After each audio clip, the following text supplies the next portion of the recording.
Let me start with the more important question of the political federation of East Africa and possible other federations in other parts of Africa. This was a goal pursued by our ancestors, starting with the Pan-Africanist pioneers among the black people in the United States of America.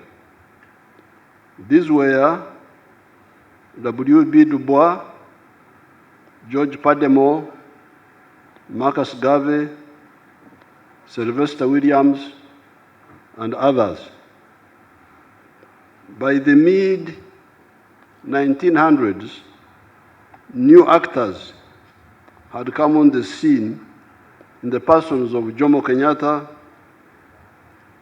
Kwame Nkrumah, Julius Nyerere, Sekou Toure of Guinea, Modibo Keita, and others.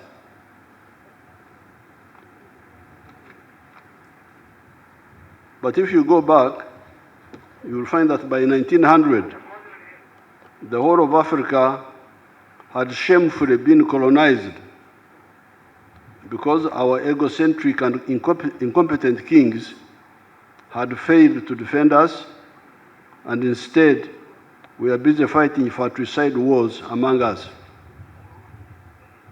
At that time, when we were colonized, the slogan for survival was, in quotes, Uhuru na Umoja, independence and unity. That's what we were saying. We unite, we fight for freedom, independence, and then after, we unite to get strength. That was the slogan. Starting with 1912, the Africans in South Africa took the initiative and started a new anti-colonial force, the African National Congress of South Africa. And you should know that even Mahatma Gandhi of India was also in India, in South Africa at this time, so he was part of this effort. This marked the beginning of the new African resistance, led by more informed people. Our resistance was assisted by two factors that came on the scene during that century. These were, number one, the emergence of the socialist camps of nations in the form of the Soviet Union in 1917, China in 1949, and others. These huge countries were taken over by people who did not believe in colonialism. These were the communists. So this was a new factor. As we were fighting for our freedom, this new factor came on the scene. And the second factor were the fratricidal wars, fratricidal inter-imperialist wars of 1914 to 1918 and 1939 to 1945 among the imperialists. The imperialists were now fighting over us. Who will control which one? You know, those imperialists had divided us up, shared us like a cake because of our incompetent kings here. Came, sat in Berlin, this is for you, this is for you, this is for you. Then there was a new country called Germany, which had become united a short while before that. They wanted to start a war, to say, you are cheating us. We also want a share with the colonies. Then they said, please don't start a war, Bismarck, please. Let's give you some of the properties. You take Tanganyika, Rwanda, Burundi, Namibia, Cameroon, and so on.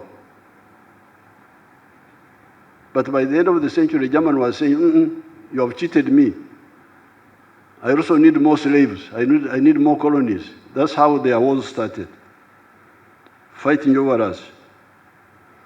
These two factors, on the one hand, meant that the worldwide anti-colonial movement, including the African anti-colonial movement, could receive solidarity from those socialist countries. And on the other hand, the imperialist countries had weakened themselves in the process of their greed for world domination.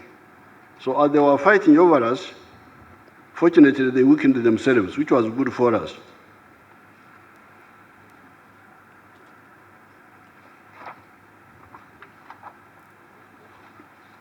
The worldwide anti-colonial movement, on account of these three factors, the three factors are our resistance, number one, number two, the emergence of the socialist countries which were supporting us, and number three, the mutual weakening of the imperialists among themselves.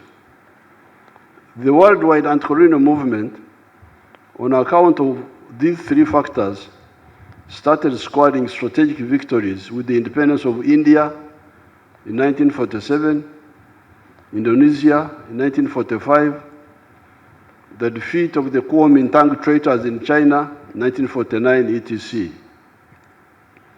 Amazingly, the imperialists tried in many cases to maintain colonial control even after these catastrophes. The French tried to recognize Indochina, Vietnam, Cambodia, and Laos until the Vietnamese defeated them at Dien Bien Phu in 1954. The French were defeated in Algeria. The British faced the Mau Mau armed resistance in Kenya and mass resistance throughout the whole of Africa.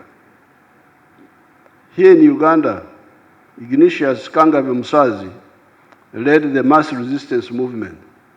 I don't hear you, the political actors who are always on the radio, I don't hear you talking about I.K. Musazi, talking about nothing most of the time. Musazi played a very big role in our struggle. On account of this resistance, but this is also the weakness of the NRM Secretariat. They should do more sensitization. On account of these resistance efforts, by 1963, 36 African countries had achieved independence, uhuru, so we had achieved uhuru. It is these countries that founded the Organization of African Unity at Addis Ababa. There was, however, another almost 20 African countries that were still under colonial rule. The African Summit gave an ultimatum to the imperialists to give independence to the whole of Africa peacefully, or they would be ejected by force. People don't know this history. They just run around, but if you don't know this, you can make a lot of mistakes. So the OAU meeting in 1963 gave an ultimatum to the imperialists, said, get out of the whole of Africa peacefully, or we shall throw you out by force. The imperialists thought it was a mere hot air. They never paid heed. However, the Africans were serious and able to defeat the imperialists by force. Indeed, by 1974, Samora Machel had defeated the Portuguese army of 70,000 in Mozambique. Amílcar Cabral and his colleagues had defeated the Portuguese army in Guinea-Bissau. Agostinho Neto had defeated the Portuguese army in Angola. By 1980, Robert Mugabe and Zanla, their army, had defeated Ian Smith in Zimbabwe. 1990, Namibia got independence, and in 1994, the African majority defeated the white racists in South Africa. 5 centuries of Africa's shame of the slave trade and colonialism should have ended then. This is where we need to really examine ourselves, because we achieved victory, both by peaceful method and by war. So what happened? What happened? When you hear people on the radio talking, just talk, empty talk. What happened? Why did we people? This is not fiction. It is history. We defeated the imperialists by peaceful means, but also by war. So what happened? Exactly what happened?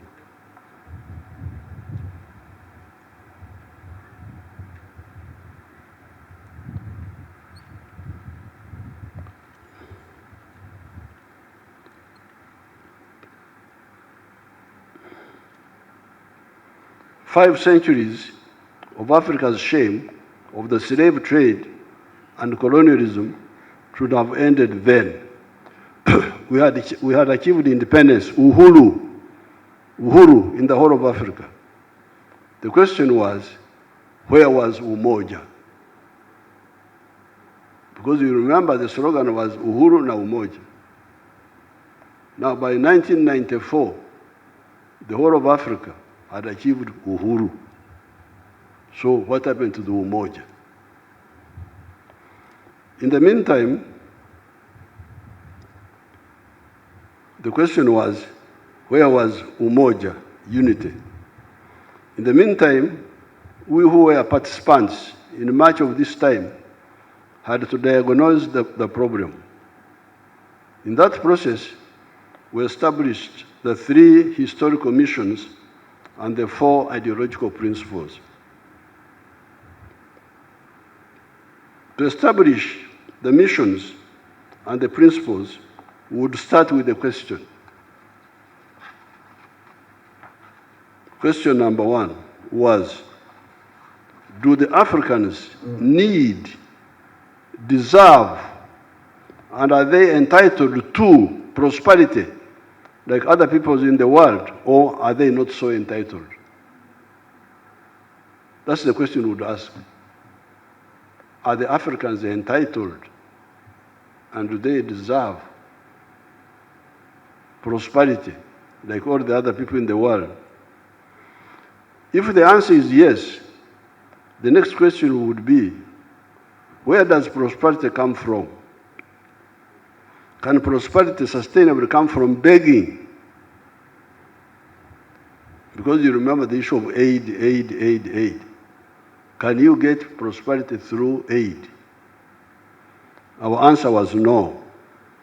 Prosperity can only come from producing a good or a service, which is what Honorable Kasej is saying, by being a wealth creator, producing a good or a service by an individual, a family, a company, etc., and selling it sustainably with Echibaro. Echibaro is the assessing the profitability.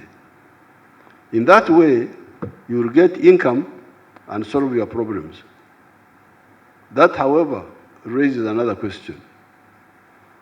Who will sustainably buy our goods or our services reliably with predictability? Because you can see what's happening in the world. The other time, you people, you said, well, we don't want our children to be homosexuals. Our children, we didn't say other people's children. We don't want our children to be homosexuals. Oh, and some of our friends who had given us market access took us off their AGOA list. Imagine. So, how can you rely on such a person for business? Today, you trade with him. Tomorrow, he stops you because of your internal policy, not even anything affecting him. So, the third question, who will sustainably buy our goods or services reliably and with predictability? When we studied the African tribes, including my own, the Banyankole Bahororo, we discovered that intra-tribal trade is either limited or completely absent. Why? It is because these communities sometimes produce similar products. The Banyankole Bahororo, for instance, all have milk, beef, bananas, etc. A does not buy from B and vice versa.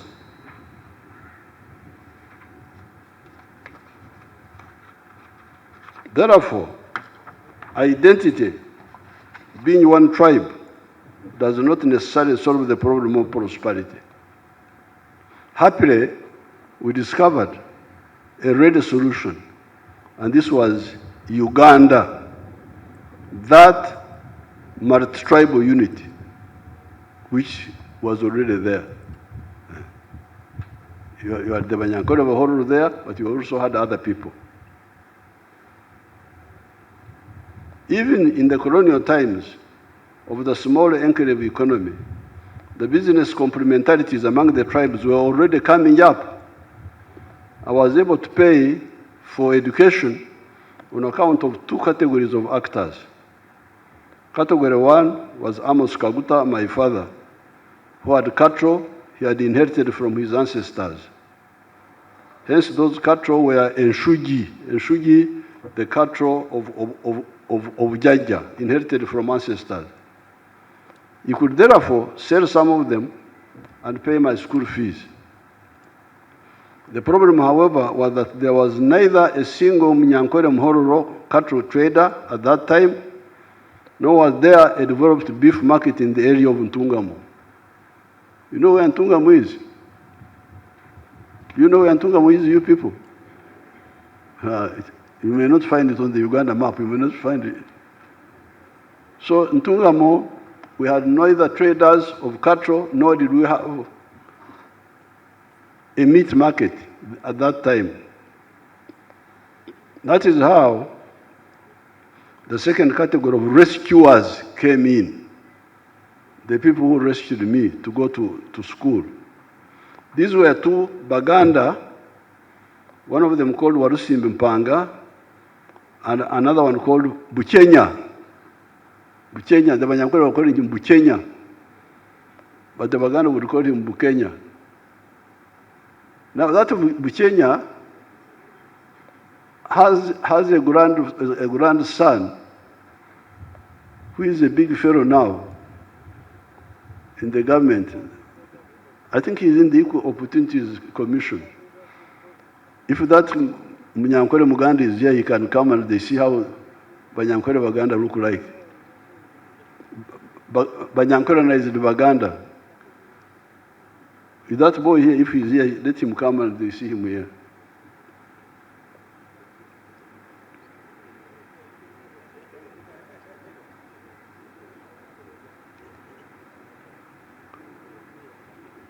And then there was also a white man, Shea.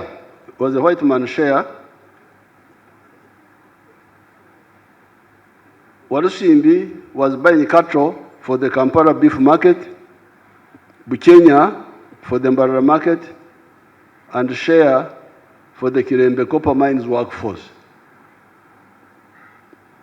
So it was these three people who supported my education. Warusimbi would buy the cows to bring them to Kampala. Buchenya would take them to the small Mbarara market. Shea would take the cows to Kirembe market. Even at that time, the complementarity among the tribes was becoming clear. But even in the pre-colonial times, the interzones trade had become clear. Textiles, emyenda, were coming from the coast in Zanzibar. The glass beads and kwanzi were from the same source, and so were the guns. Ivory, emino, however, was coming from the interior of the African continent, and so was the salt, the backcloth, the hose, etc. It is this historical mission of the need for prosperity that led us to discover the first ideological principle of our movement, of the NRM, as the minister was saying, patriotism, love Uganda. Why? It is because you need it for your prosperity as a market, among other advantages. However, learning from the history of other countries and also seeing what is happening in Uganda once it settled down and started recovery, we discovered that the internal market is not enough. As we speak today, Uganda has got surplus of milk, maize, bananas, beef, sugar, cement, steel products of certain types, etc., as the minister was telling you here. Where do we sell all these? This is when the NRM asked the Ugandans the following questions. Number one, have you heard of East Africa? Because you are stuck with your products. Have you heard of East Africa? Because you are busy with the tribes. Some people are telling you, we, as Banyankore, we, as Baganda, we, as Acholi, some of those pharaohs are busy telling you about the tribes. If nga abasoga bene, we as this one. But why don't we solve the, if those are enough, why do we have a problem of surplus milk, surplus sugar, surplus this? And this is where the NRM said, have you heard of East Africa? Have you heard of Africa? Why don't you check whether they can buy what we produce and also buy what they produce? Indeed, as I speak now, East Africa and Africa are already buying parts of our surpluses. Otherwise, these sectors of the economy would have collapsed by now. That is how the NRM identified the second ideological principle of Pan-Africanism. Pan-Africanism. Love Africa. Why? It is because we need it for our prosperity. This realization of the need for bigger markets was not only clear to the NRM, others before us had realized this. Germany was not one country until 1871.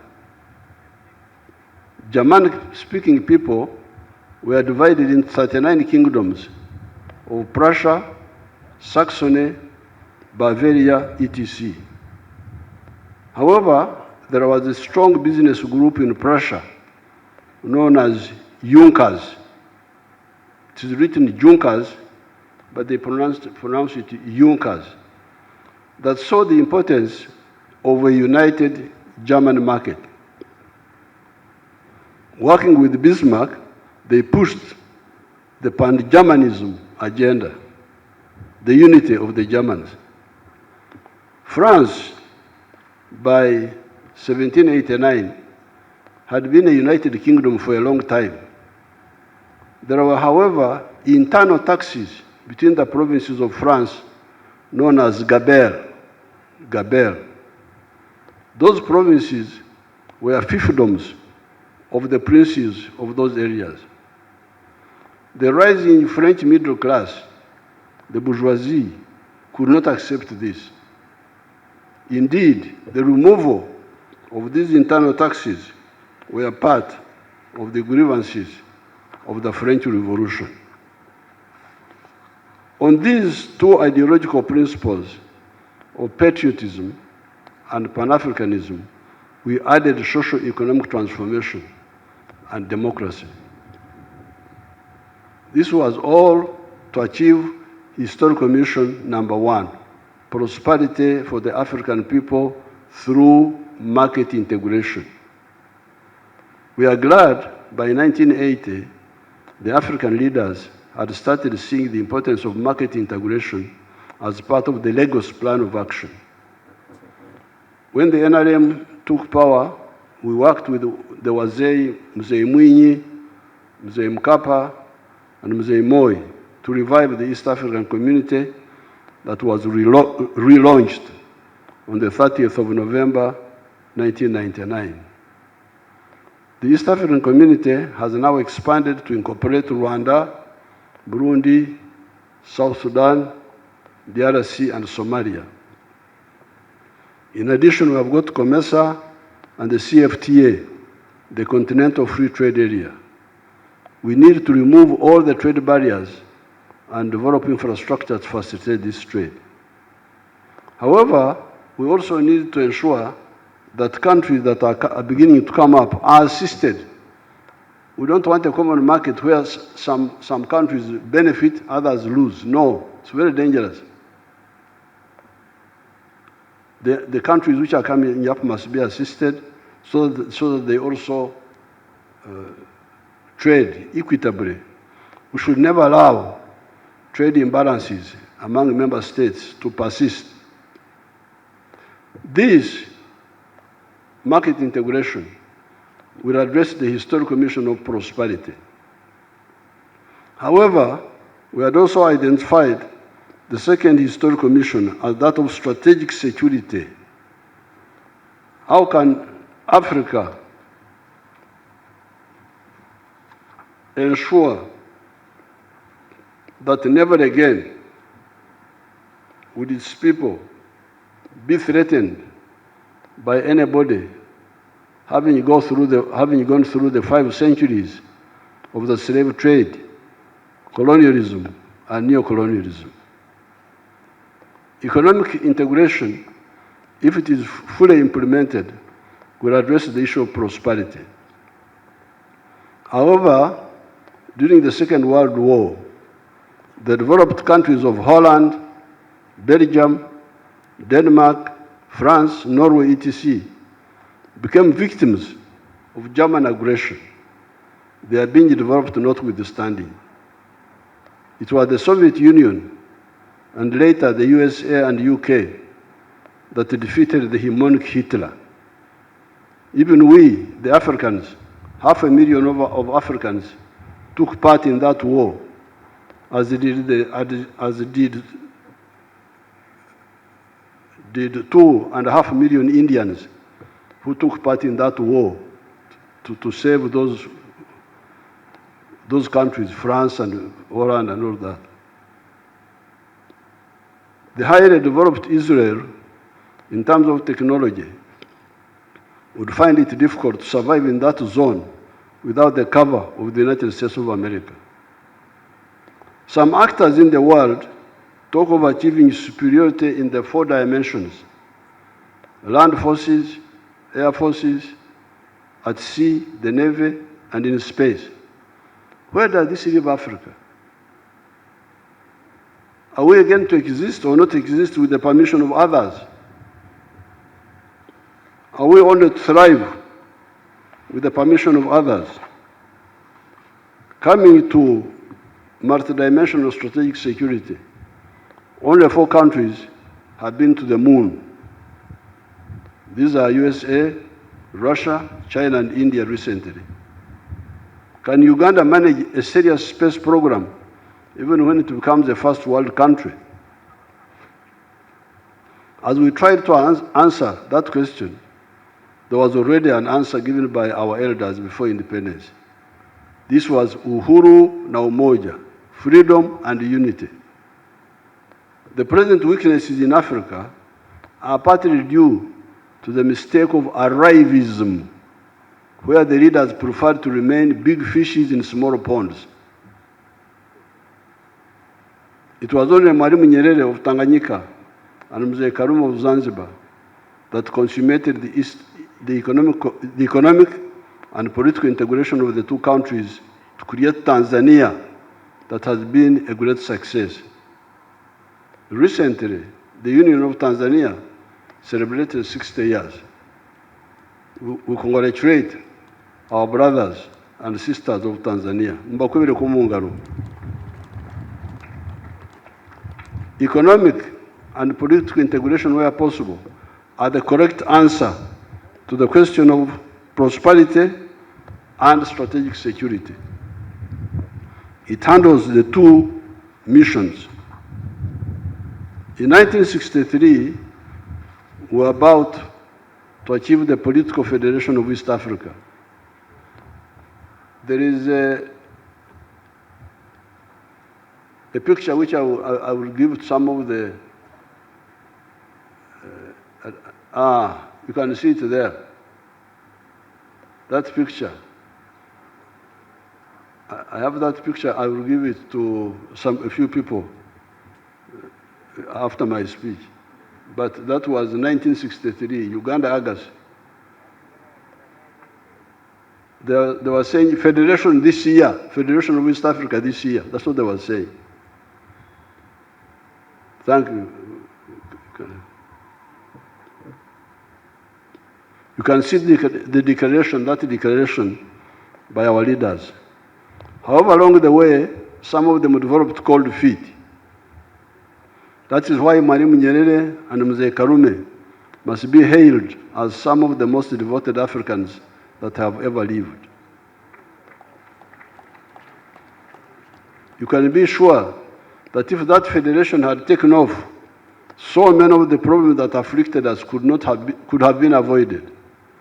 Certainly, Amin would never have taken power in Uganda. If that federation was there, Idi Amin would never have taken power in Uganda here. Maybe the problems of Rwanda and Burundi could have been handled differently. The problems of South Sudan and Somalia could possibly have been handled differently, as would have been the problems of Congo. Why do I say this? Uganda, Kenya, and Tanzania, under one political authority, would have been so strong that their voice in these matters would have been decisive. I remember, for instance, our leaders then took a stand on the issue of Congo in 1965. Soon, however, the states started taking divergent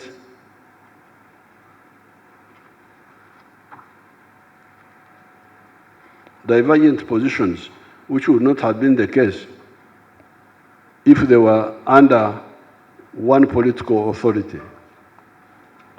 We must again salute Mwalimu Nyerere and Tanzania, because without the support of much of Africa, except for Zambia, Botswana, Algeria, Nasser's Egypt, and Guinea-Conakry, they were able to be a reliable rear base for the anti-colonial armed struggle that raged in Southern Africa from 1962 to 1994, when South Africa achieved freedom. It is a pity that after victory, we only got Uhuru, independence, and not Umoja, unity, especially political integration. The third historical mission we identified was the Undugu, brotherhood of the 1.5 billion African people. These people belong to only 4 linguistic groups: the Niger-Congo, the Bantus and the Kwa, the Nilo-Saharan, the Nilotics, the Cushitic and the Sudanic, the Afro-Asiatic, Arabic, Amharic and Tigrinya, and the Khoisan, the group in South Africa. Recently, I had a delegation from Congo, but we did not have a French translator. However, there was a Runyoro Rutoro speaker from Ituri province in Congo, Tebasima Atenyi. I therefore spoke in Runyoro, and he translated to the rest in French. This was just like 2 weeks ago when I had a group from Congo. I was speaking in Runyoro, and he was translating to those people in French. Apart from similar Interakistian, Bantu, and Nilotic dialects, we have the good luck of Swahili, which is a neutral, non-tribal dialect developed by our ancestors when they met at the East African coast to conduct business. Therefore, The third historical mission is a question, in quotes. Why can't the responsible political actors use the undugu, the brotherhood, similarities or linkages of these people to create units that support the other two historical missions of prosperity and strategic security? You don't hear anybody talking, this is political class, talking about, I don't know what they talk about on TV. I normally once in a while watch, talking nothing. How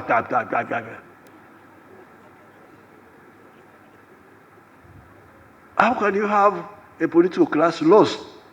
Because when we were young, we were very much involved.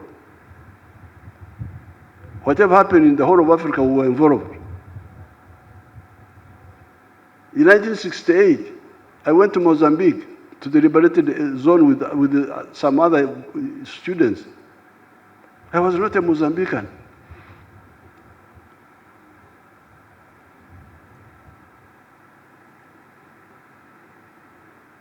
balekanga byebasaanidde kukola ne bakola byebatasaanidde kukola n'amazima tegali mu bo.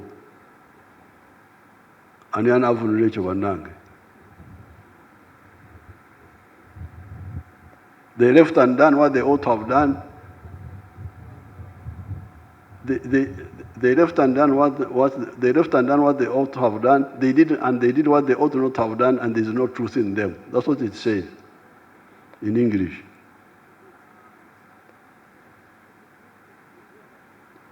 With these three historical missions and the four ideological principles, we were able to shape our strategy vis-à-vis Africa. The movement, when you talk of movement, you are talking about the three historical missions and four ideological principles. Not about me. You are not important. Elect me. Elect you for what? Because you are handsome, because you are what? What medicine do you have for us? What medicine do you have for us? We need a medicine for our problems.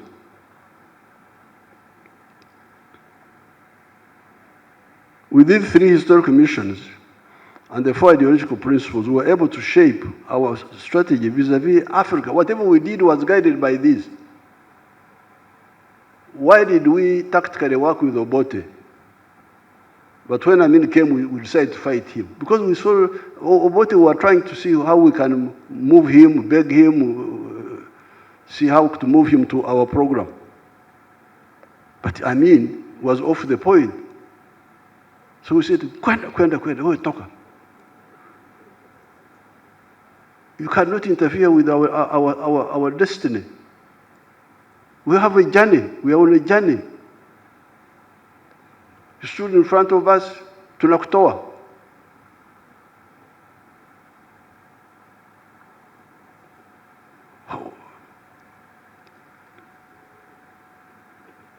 The strategy that we always commend, this strategy we always commend to our supporters, is to work for economic integration of the whole of Africa, so as to support prosperity of the African people and support the additional political integration in the parts of Africa where it is feasible by creating political federations, such as the Political Federation of East Africa.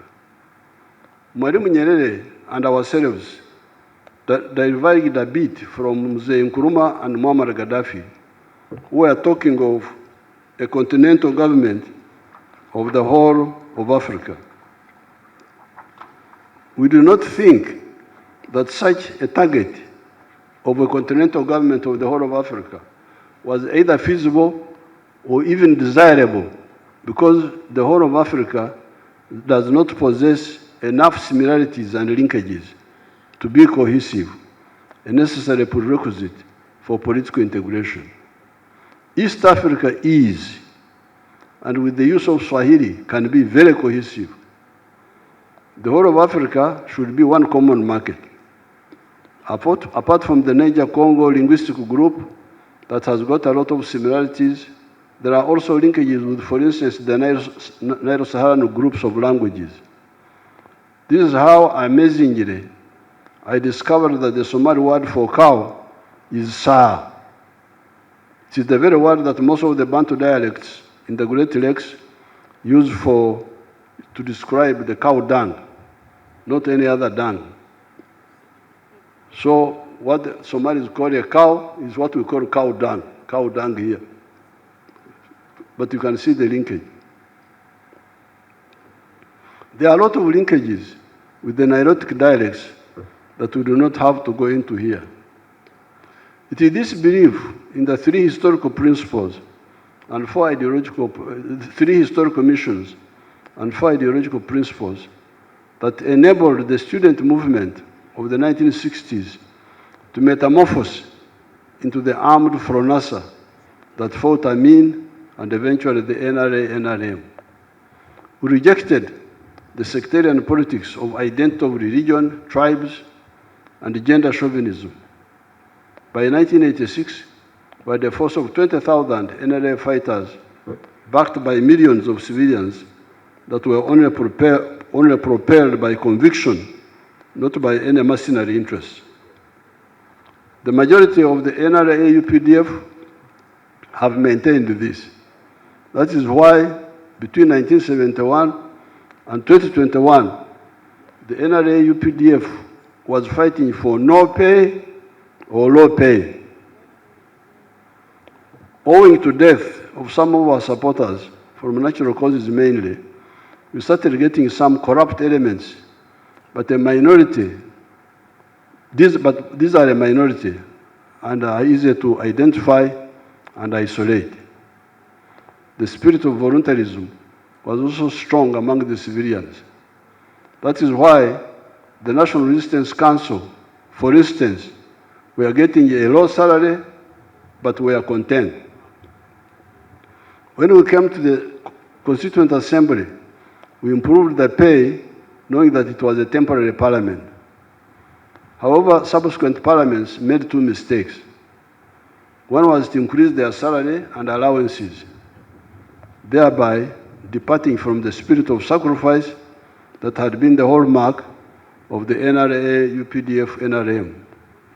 Secondly, a group known as YPA, Young Parliamentarians Association, opportunistically and for cheap popularity, started going around the country and conducting fundraising for some cheap popularity projects, such as schools, etc. I warned them, but they could not listen. I did not want to precipitate a crisis with them when we had problems of Rwanda, Congo, South Sudan, etc. This is, however, why I rejected the call to raise the pay of the president. I said the president will never get a high salary as long as I'm in government and as long as the economy is still growing. Comrades, it's now time to see how to correct these 2 mistakes. This is because it led the population to believe that the political leaders have a lot of money and must share it with the voters in the form of bribes and endless fundraisings. Although the MPs gave themselves a lot of money, it is not enough to meet these indisciplined demands for bribes and fundraisings. Hence, they end up with debts, and some have run from the constituencies. I hear some of them are IDPs.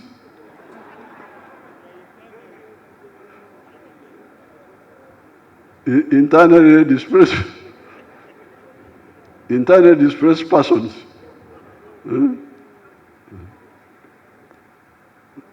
The government, through the budgets, is the one that can help the people to solve their problems. Programs like NADS, Operational Wealth Creation, PDM, MYOGA, etc., have already shown that they can liberate people from poverty.